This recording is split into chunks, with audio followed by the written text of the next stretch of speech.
Hey everybody, welcome to Pot of the South. I'm Gerard Matthews. John is not here this week, but we have a fantastic guest that I'm really excited about. It's Bonnie Montgomery. Raised in rural Arkansas, Bonnie was first trained as an opera singer before finding her voice in country music. That unusual path has shaped a career that moves comfortably between traditions, blending the storytelling of classic country, the emotional weight of folk music, and the dramatic power of opera into something that feels entirely her own. Over the past decade, she's become one of the most distinctive voices in Americana and outlaw country, earning the Ameripolitan Award for Outlaw Female Artist of the Year and multiple Arkansas Country Music Awards, including Entertainer of the Year. Critics have praised her timeless songwriting, while fellow artists like Dale Watson have celebrated both the strength of her voice and the authenticity of her music. Her catalog reflects that restless creativity. Following a couple of EPs, she released her self-titled debut album in 2014, followed by Forever, Boat Songs, and most recently River in 2023, a deeply personal record that draws together the many musical threads she spent a lifetime exploring. Bonnie's work extends well beyond the recording studio. She's also the composer of Billy Blythe, a folk opera exploring the childhood of President Bill Clinton, a work that earned attention from publications including The New Yorker and The Economist, and further demonstrated her refusal to recognize boundaries between musical genres or artistic disciplines. Today, Bonnie continues to build a body of work that's deeply rooted in Arkansas while reaching far beyond it, music that's equal parts country, classical, folk, and personal history. Bonnie, welcome to Pot of the South. Thank you. Wow, what an introduction. Thank you so much. You want to tell me what I got wrong or what needs to be added? No, I think like for the first time in my entire life, somebody got it right all the Ah, way. great. So thank you. Thank Yeah. you. Uh, so we've only, I think you're our second musical guest. About a year ago, we had Shiny Ribs on, Cool. and I'd read an intro for him, and when I got done, he said, "That sounds like a pretty cool guy."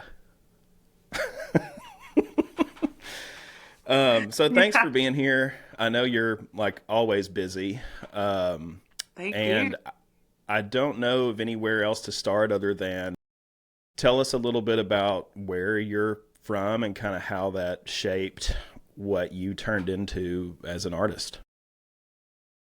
All right. Well, I was born in Searcy, Arkansas. Yeah. I'm assuming a lot of people listening to this podcast might know where that is, but it's 60 miles like away from Little Rock towards Memphis a little bit. So it's in the Delta. It's real close to where the Delta meets the Ozarks, Bald Knob. That's technically where that happens. So my upbringing was filled with music, with that Delta influence. And, but then I also, my father and mother split when I was young, and my father's from Melbourne, Arkansas, which is up near Mountain View in the Ozarks. So I had this like Ozark influence and then like Delta influence going on in my childhood. And, my family in Searcy, my grandparents had started a music store on the Court Square, and I was in a very musical family and just grew up singing all the time. They put me in front of church when I was 3, and there were just jams happening at every holiday and every event. So I was really lucky to like just be steeped in music, and it was just very like regional and authentic and an oral tradition. There wasn't even a lot of recordings and stuff that we jammed with. It was lots of sheet music and just by rote stuff. So that's my musical beginnings, and that's where they were. Yeah. Yeah, I was going to ask if church was a part of it. So many people here start singing in church. And in fact, like I have this theory, like whenever you're like at a show, like I remember seeing Ben Folds at the Mm-hmm. Amp like a while back, Mm-hmm. and he does this thing where he like conducts the audience, he gets them to like sing. And I just think like Southern audiences are better at that because they, for the most part, at least they have some musical, background, which usually has something to do with growing up singing in a church choir. Yeah. Yeah. I think it's pretty much just part of it, you know. And being from Searcy, just wow, the Church of Christ pretty much owns the town. And then, the counter culture to that is Baptist. So it was just like church and church on top of church. And I was in the Baptist tradition. And since our family owned a music store with instruments, which is not condoned by the Church of Christ, they don't use instruments. They don't think it's biblical. So we were sort of like the, rebels in town, my family. So anyway, that's a little side note about the church stuff. But yeah, they had me Um, singing when I was 3. I mean, the songs, I still remember them all. So, so lately you've been doing some stuff with Melissa Carper, who people may know from Sad Daddy. mhm. Can you tell me about kind of what's going on now? And I know, I think you've got a crowdfunding thing or two going. Yeah, I do. I actually have a GoFundMe going, which, it's not easy to do and to ask for assistance out here, but it's out there and people are donating and it makes all the difference. But I'm working on 2 different albums right now, a classical one and a country album as well. So Melissa and I started working together over a year ago. I can't believe we hadn't before that, because we had crossed paths over the last 15 years, many, many different times. So, but we have started working together, playing together, and she has a little bitty label that she has just used for her music, and she wants to help me with that label to get these records out. And so that's her role in that. She's sort of like project manager and producing a little bit and singing on everything and playing bass on a lot of stuff. So yeah, it's been really fun to team up with her. She's a powerhouse with Well, like a that. classical album and a country album, I mean, those are so different. How do they influence each other, or how do they not? I mean, are you pretty compartmentalized about it, or do you find things bleeding over into each one? I think I find things kind of bleeding over, but the classical album has been a long time coming. It's a lot of stuff that has been performed or released as a single through the years, and it's just like I've got an album's worth, and I would really love to just make it a record, like a classical record that you put on, and it's a totally different world than a country record. So that it kind of stands by itself because it's a lot of works that I've done, but like one of the works that I'm going to put on the classical album is called Song Beyond Words. It's a work that I composed during the pandemic that actually was supposed to premiere at Carnegie Hall in November of 2020. So it didn't happen there, and but it'll be on this album. But it's 2 voices. It's baritone, soprano, and then piano, and then steel guitar. So it's like this country element in a classical song. And then of course on my country album, I always love to use a lot of strings. I've got Jeffrey Robson, the Hmm. now the conductor of the Arkansas Symphony, longtime friend and bandmate too. So he comes in and does arrangements, sometimes 16 or 32 different layers of strings. And I love that. That's always been a big component of my country album. So that, I think that is like a classical element that's on the country record. So yeah, Yeah, they sort of cross over, but it's going to be 2 totally different things. yeah. Hmm. You had a performance at Carnegie Hall that got canceled. Yes. Yes. It I was. guess, is that not the sort of thing that gets rescheduled? I don't know. That's so. Well, so much got canceled. Everything that was scheduled for Lincoln Center and Carnegie Hall got canceled, and so many other venues. So when we did come back, it wasn't like, oh, let's go back and redo what was canceled. It was sort of just like, hit the ground running. Right. So yeah, that piece has never had a full premiere, and that's so crazy. It's just the times have been so insane, Yeah. and that cancellation was like just so devastating and such a defining moment for me of the pandemic. That was a big one. Hmm. What a lot. What that must have been so disappointing. Yeah. Um, Among a list of disappointing things going on at that time. God, I'm sorry. But I kind of Um, see like it was in my orbit, or I was in its orbit, so it's just always going to be there, and who knows when it'll come back or how, but I think it's just good that it was and is in my world. yeah, yeah. Mhm. Well, speaking of like, I don't know, uncertain or whatever stuff, this is a political podcast most of the time. I mean, we do talk a lot about art and food and whatever else, but Uh-huh. um, it's been a wild year or year and a half or so, or however long it's been. Yeah. How is kind of what's going on shaping your art or even kind of your attitude toward Man, it's so all encompassing, right? And it goes so deep, and then it's also really just like surface level too, because well, for one, the funding, has been pulled for so many entities that were regular clients and that I was really proud to work for and represent. One of them was the state of Arkansas. The state of Arkansas had a pretty robust program going of trying to lift up our music in the state.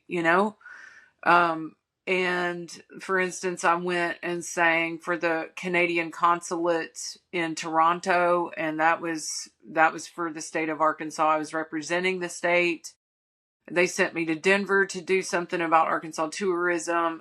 They were just a big client and they paid us, with respect, and hmm that just dried up. I mean, the minute uh, Huckabee got in, it was just yeah, gone. It was over. yeah.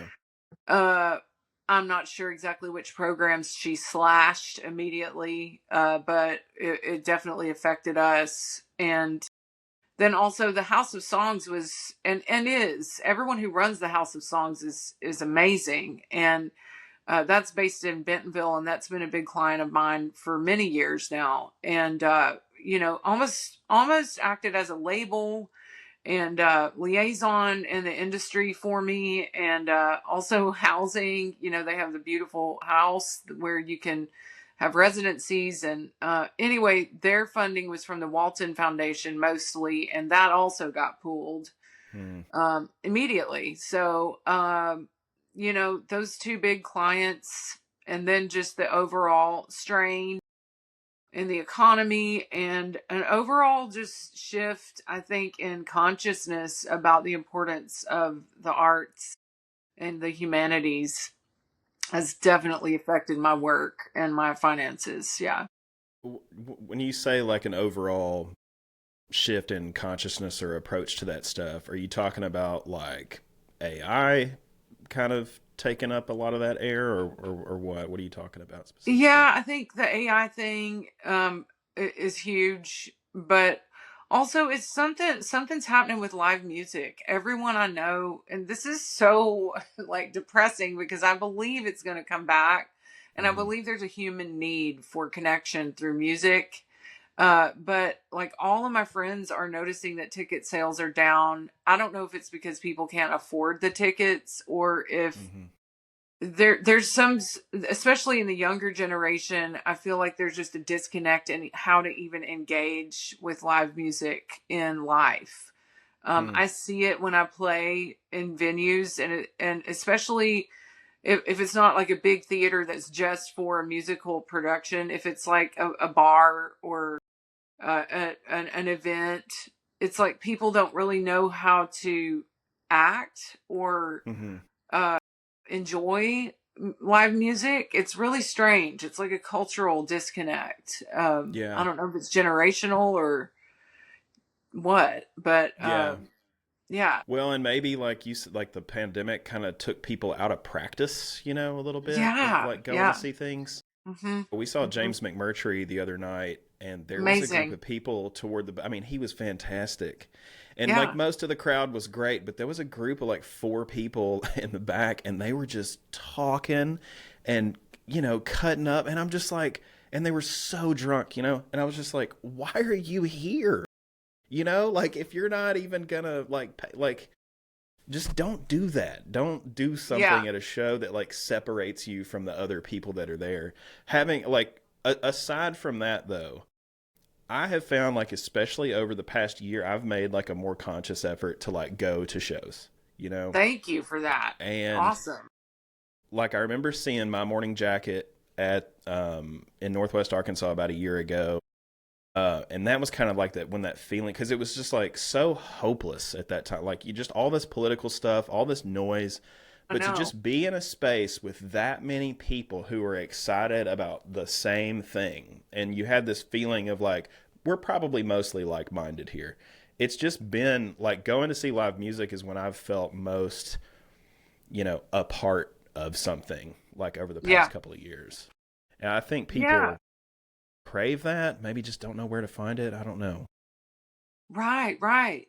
I don't know. It's not. It's just like something that I mean, of course, music lovers have a flow and a practice of going to hear it and paying for the tickets to go see it, and but I think generally it's a problem. I think with Americans, when I tour overseas, it's very different in Europe the way that music is received.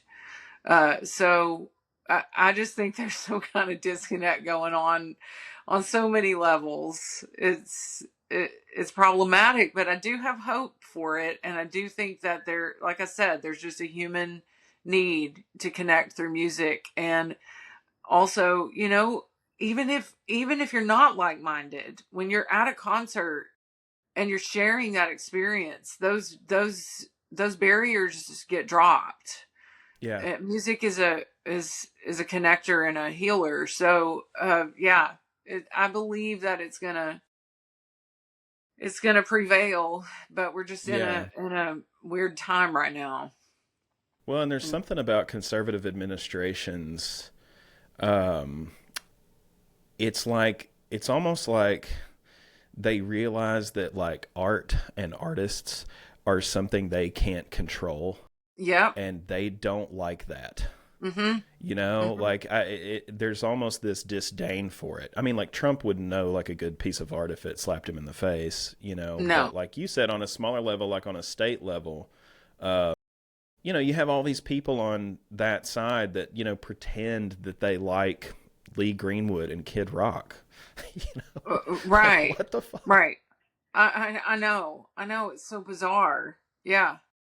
Uh-huh. Well, And then go my ahead. other rant, this is sort of off the cuff, if it's okay, is that, the billionaire class, um, it's strange to me as a classical student, uh, that there's no concept of the benefactor in this billionaire culture.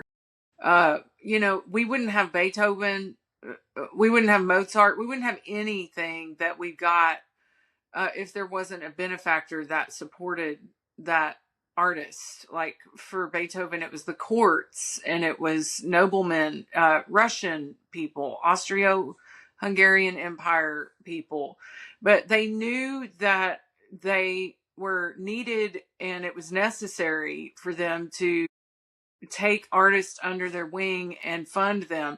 And also they were ego driven, so they could commission works for themselves for certain things, and so they live on through this legacy of this music that's never going to die.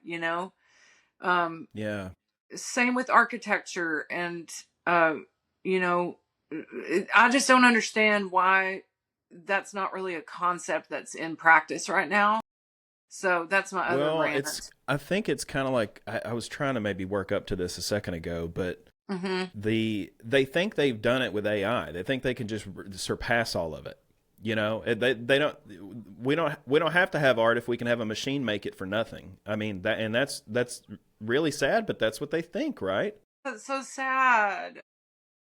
I mean, I don't know why they wouldn't want to collect their and own cool musicians and say, hey, yeah, this one's mine, and I can commission anything I want, and they write it and they put my name on it. It's just Yeah. it's weird, and I think that's another thing that's really missing in American culture right now is we need benefactors. That's how music and art and architecture and everything has prevailed through the years. So Yeah. uh It's Elon not just Musk. music. I mean, as a documentary person, I mean, you can't, Uh-huh. it's, if you go to the movies, it has to, like any movie that we release in theaters is tied to some if it's not tied to some IP, they don't want it. If it's I like, know. that's I why, know. that's why Greta Gerwig made a movie about Barbie. I mean, it's just, Right. it's hard to get little stuff made.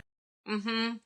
And Mm-hmm. I think that's why I was going to ask you about your crowdfunding stuff. I mean, Yeah. like you said, you hate asking for money. I get that.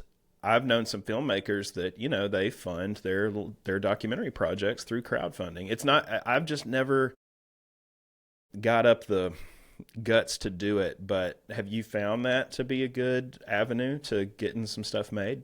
Yes, I have. The first time I did it was when I was working on River with Garhole Records in Fayetteville. And, these small labels, they can't fund every single thing that goes into it. And it's expensive to do a real album release with a real campaign. So I was going to take on some of the expenses for that album. I think it was going to be 7,000, and Garhole encouraged me to do the GoFundMe, and I had never done it, and I had a lot of pride about that. Yeah, But it showed me, yeah, we hit the goal, and it showed me so much love and support and generosity that it actually turned into a really positive thing for me. And and because I understand this concept of the benefactor or the patron, I kind of looked at it like that, like this is a way that someone who wants to support it can and be a part of the creation of it. I think it's even a way to connect as well. So yeah, yeah, I've kind of gotten over it, and then I started this one, I don't know, a couple months ago because I was talking to Melissa, and I was like, well, you know, I think this is what we got to do to get this going, to finish mixing and adding backup vocals and get it mastered, and then all the things, get it pressed to vinyl and pay for the campaign. Because if you do it in and you don't do invest in promotion, then it's kind of like a tree falling in the woods. You don't know, does anyone mm, really hear it? yeah, yeah. So Well, how far do you have? Like, do these campaigns end at a certain deadline, or do they end when you meet your goal, or how much do you have left? What's that look like? the cool thing about GoFundMe is that there is no end. You can go over your challenge or your goal. And so, no, it's been really, really slow too, by the way. Like, it was 2023 when I did the Garhole fundraiser, and we hit the goal really fast. And this one is just moving really, really slowly. It's amazing when people do, when people do donate. It just still blows my mind. Like, it's surprising every single time, but it's real slow. So this one might take longer. Hence, it might take me longer to get the albums out, and that's okay.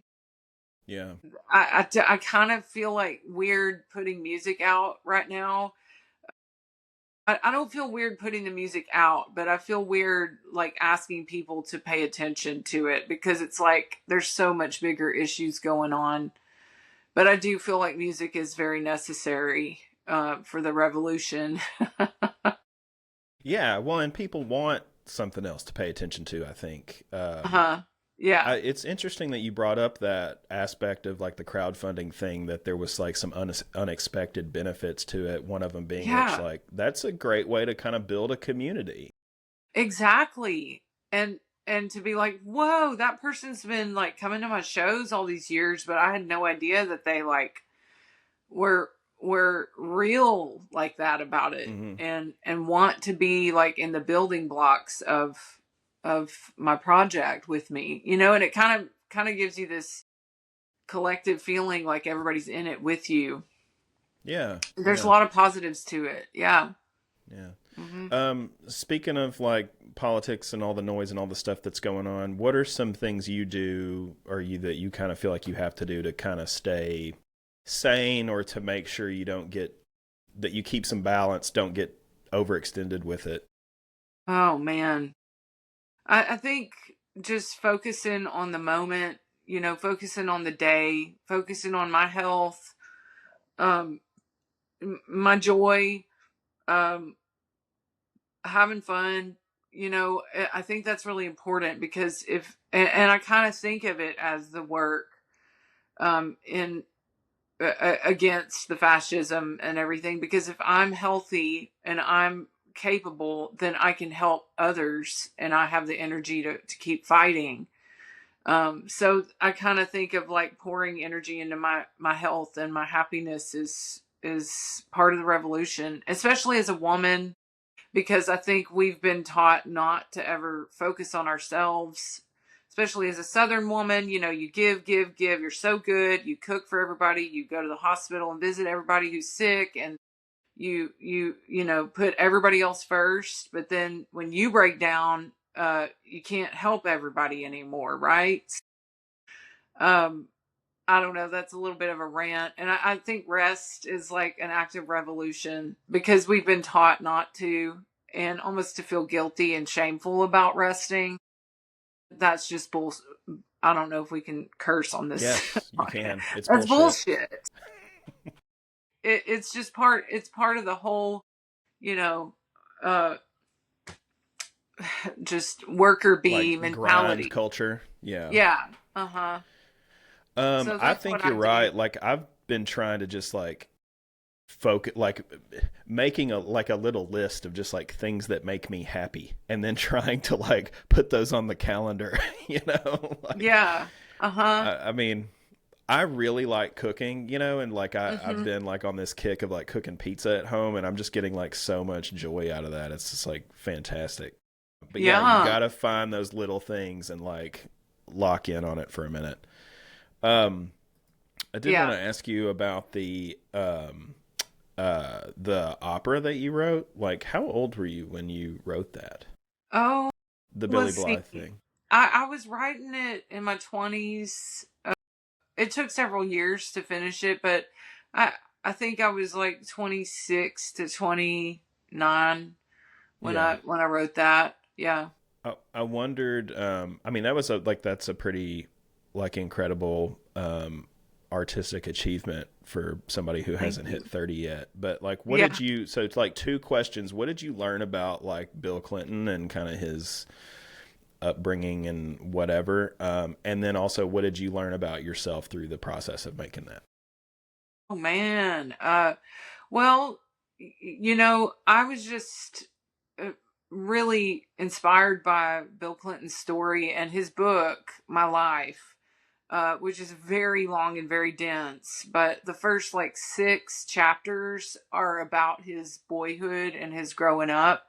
And what I learned about him was that he was this really dynamic, just multifaceted personality, and that his upbringing was rough and it was very quintessentially Arkansas, and just full of twists and turns and drama. So that's why I started seeing it as an opera, because I'd studied a lot of opera, especially at that time. I had just finished my master's, and I just saw it on the stage as an opera. And then also his mother's book, which is one of the most beautiful books. It's called Leading with the Heart, Virginia Clinton Kelly, and it's her autobiography. And she was just an icon, you know, such a classic, just gregarious, lively Southern woman and Arkansas woman all the way.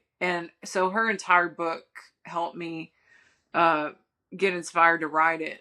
And I learned a lot about both of them through those two books. So, and about Arkansas history at that time. and where culture was in Hot Springs at that time, because it was post 40s, where I think prostitution was finally banned in the 40s in Hot Springs, and so was gambling, I guess, and then you know, they confined it to just the horse races and the casinos.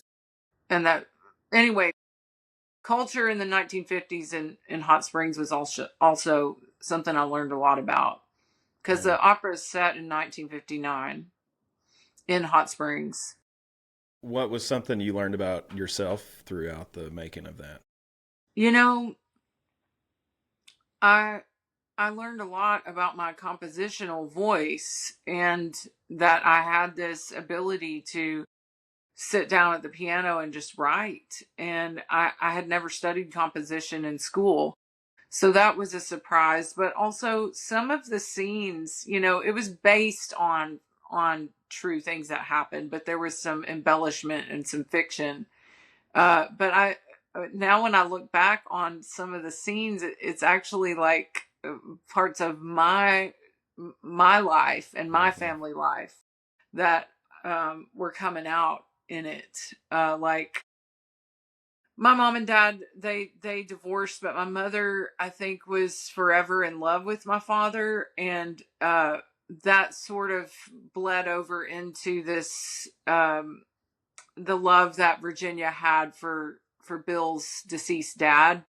And she's saying, even though she was remarried and had a family with a new person, but one of the big arias is sort of a love song to the deceased father of Bill Clinton. So I think that might have come from my own home Yeah. life growing up. So stuff like that's like really deep.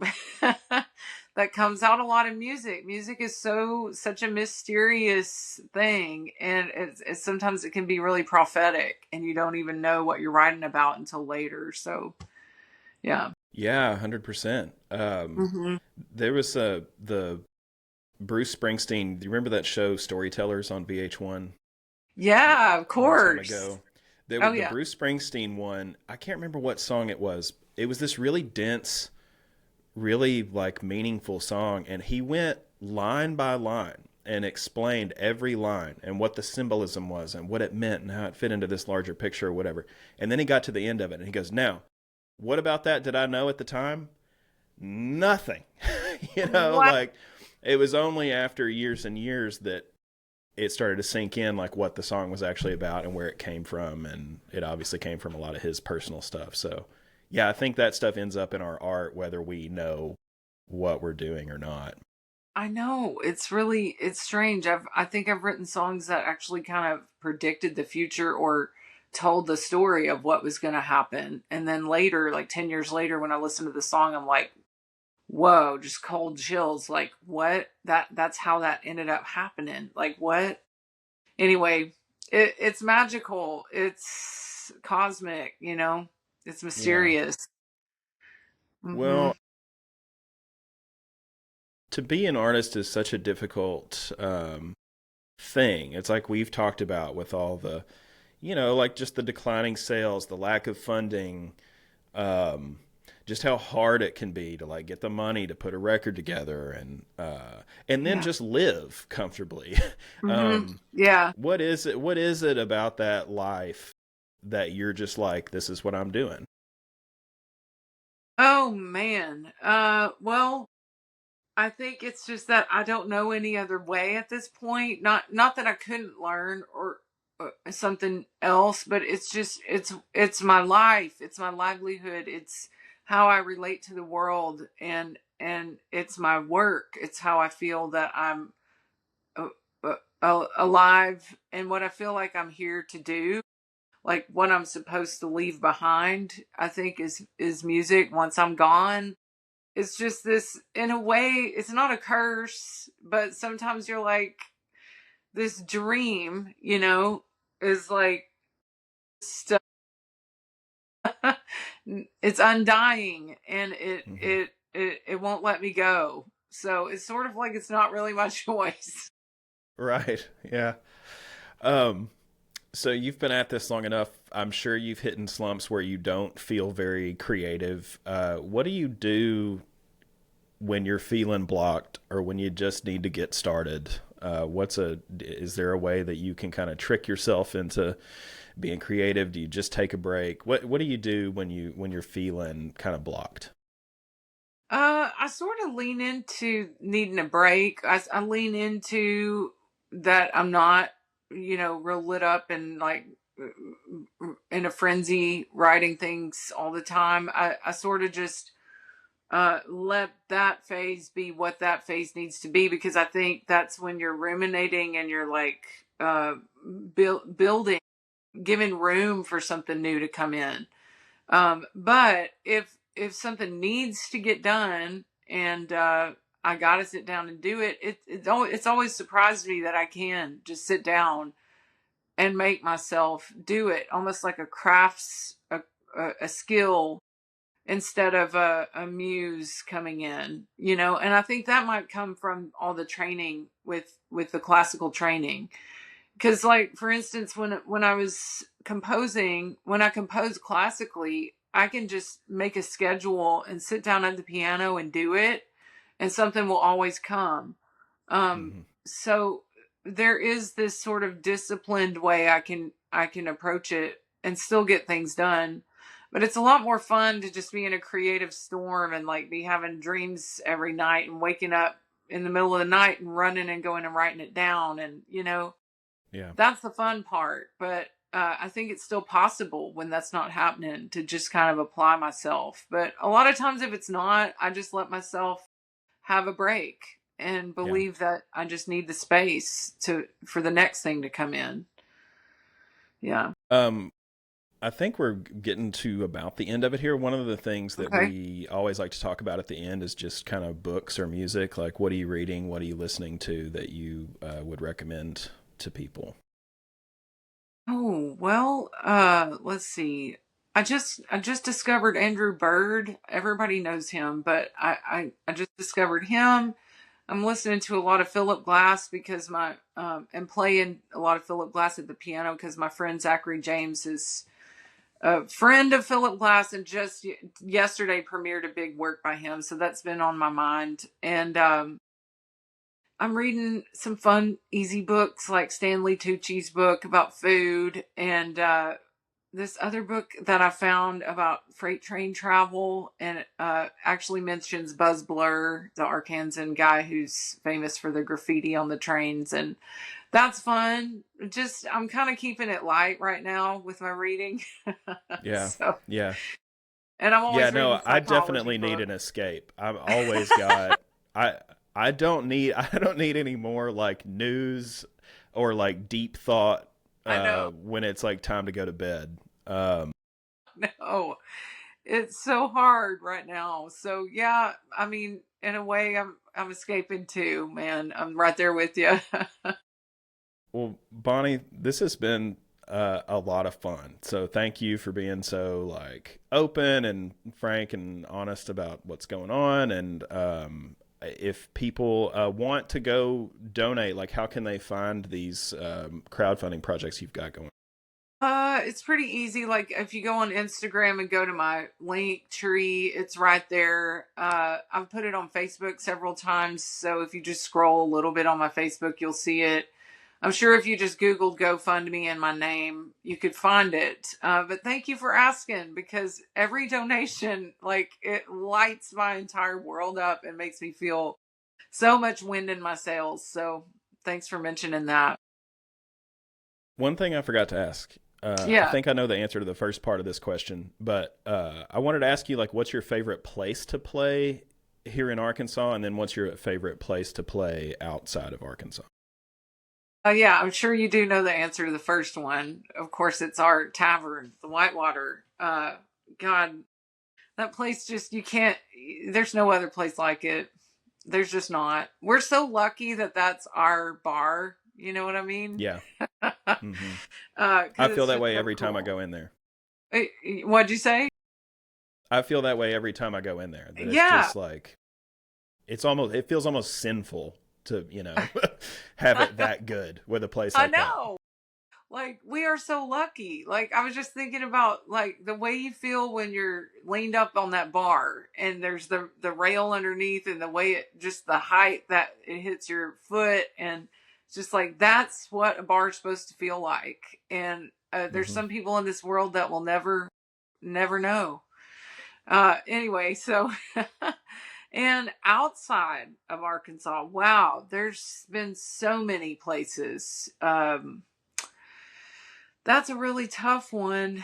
I'm trying to think here, because I was on tour with the Gossip in those years. It's been a lot of years now, but we played some really pretty historic old theaters, that were really special, like old vaudeville theaters. So, uh, I don't know. I'm gonna have to think on that one. Yeah, Uh, well, that's okay. I didn't know Sorry. if you just had one place that immediately came to mind. Maybe the next time we talk, it'll be Carnegie Hall. Exactly. I love that. I love that. Let's do Well, that one. stay on the line so we can debrief a little bit. But thanks Okay. for being here, everybody. Thanks for listening. Yeah, Go find thank y'all. Bonnie's crowdfunding stuff and fund some good art that you can be proud of. And we'll see you next week.